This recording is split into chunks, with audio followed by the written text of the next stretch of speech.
आणि त्यानंतर मी नम्रपणे निवेदन दिले त्यांना की काळे मिशन ट्रस्टची जी जागा आहे ते त्यांचं पदाधिकारी खालिद मनियार यांनी जागा बळगावून घेतलेली, कब्जा केलेली आहे आणि ₹5 लाखाची खंडणी मागितली आहे.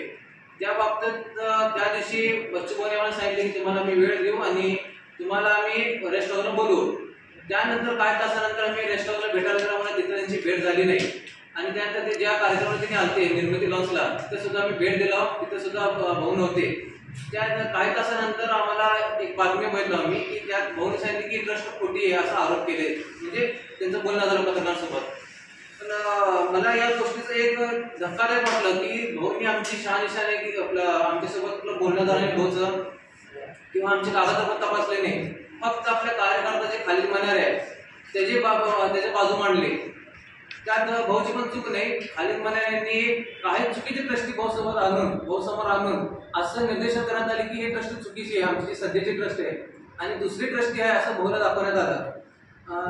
त्याबाबत त्यानंतर खालिद मनियार आणि अजित भाऊ कुलकर्णी जे प्रहार संघटने त्यांनी एक बाहेर दिली न्यूजमध्ये आणि काही आरोप केले काळे मिशन ट्रस्टवर.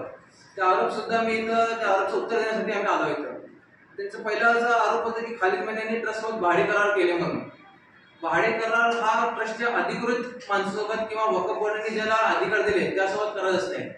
यांनी त्यांनी नुसतं पेपर दाखवले की हा आमचं भाडे करार पत्र आहे. मी पेपर दाखवणार नाही, मी त्याची कॉपी आणलो आणि पत्र बांधून पूर्ण कॉपी देणार आहे, मी प्रूफ देणार.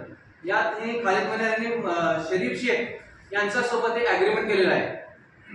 या ॲग्रीमेंटमध्ये जे ट्रस्टतर्फे केलेलं आहे शरीफ शेख यांनी ट्रस्टमध्येच नव्हते. माझ्याकडे वक्फ बोर्डची ऑर्डर आहे 15/3/2024ची. त्यात त्यांनी सलाउद्दीन पुणेकर यांची संचालक मंडळाला त्यांनी नेमणूक केली आहे आणि त्याच्या अगोदर 2004 ते 2007 ते 2011 पर्यंत इसाक अकबर मनियार यांची ट्रस्ट होती आणि 2011 ते 2024 पर्यंत काळे मिशनला कुठली ट्रस्टी होती हा त्याचा पुरावा आहे, वक्फ बोर्डचं ऑर्डर कॉपी. आणि ह्यांनी सांगितले की आम्ही ट्रस्ट सोबत भाडे करार केला, ॲग्रीमेंट देणगी दिला होता, तर देणगीची 1 लाख रुपये देणगी दिले, त्याचं प्रूफ काय आहे त्यांच्याकडे. आणि वक्फ बोर्डच्या मी तर रूल आणलेला आहे जे भारत सरकारने वक्फ बोर्डला काय कायदा दिलाय ज्याच्या अंतर्गत त्यांनी भाडे करार भाडेपट्टा करण्याचा त्यांचा अधिकार आहे.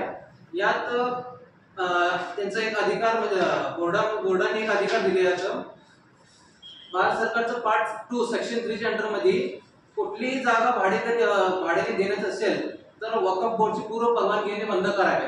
मग खालिद मनियारनी का त्याचं पूर्व परवानगी घेतली नाही किंवा त्यांच्याकडचा आदेश असेल तर ते दाखवावे. आणि त्यात दुसरा रूल मध्ये आहे की वक्फ rule number part 2 section 3 rule 17 मध्ये आहे की जर तुम्हाला 11 महिन्यापेक्षा जास्त भाडे करार करायचं असेल तर ते लिव्ह लायसन्स करावं लागेल सब रजिस्ट्रारचे ऑफिसमधनं. मग यांनी 11 महिन्यापेक्षा जास्त भाडे करार करताना लिव्ह लायसन्स का नाही केले? लिव्ह लायसन्स करण्यासाठी क्लिअरली ट्रस्टला अधिकारचं नोट त्यांना सब रजिस्ट्रार द्यावं लागते, त्याशिवाय ते कुठलाही अग्रीमेंट करत नाही.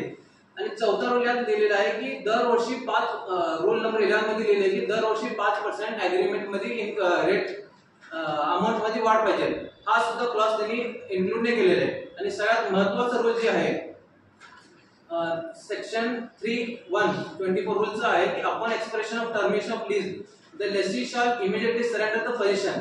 यात क्लिअरली केंद्र सरकारने वक्फ बोर्डला आणि जे भाडेपट्टा घेणार आहेत त्यांना क्लिअरली असा आदेश दिले आहे की तुमचं ॲग्रीमेंट संपल्यानंतर 1 महिन्याच्या आत तुम्ही प्रॉपर्टी मस्जिदीला सरेंडर करायला हवे. पण खालिद मनियारचं जे यांनी दाखवलेलं ॲग्रीमेंट हे माझं नाही, त्यांनी दाखवलेलं ॲग्रीमेंटची कॉपी आहे. 2022 साली यांचं ऑलरेडी मुदत संपली आहे. आज 2025 चालू आहे, 2.5 वर्ष जास्त झाले. तिने आजपर्यंत हे पोझिशन मस्जिदला दिले नाही. त्यानंतर दुसरा आरोप केला आमच्यावर की आम्ही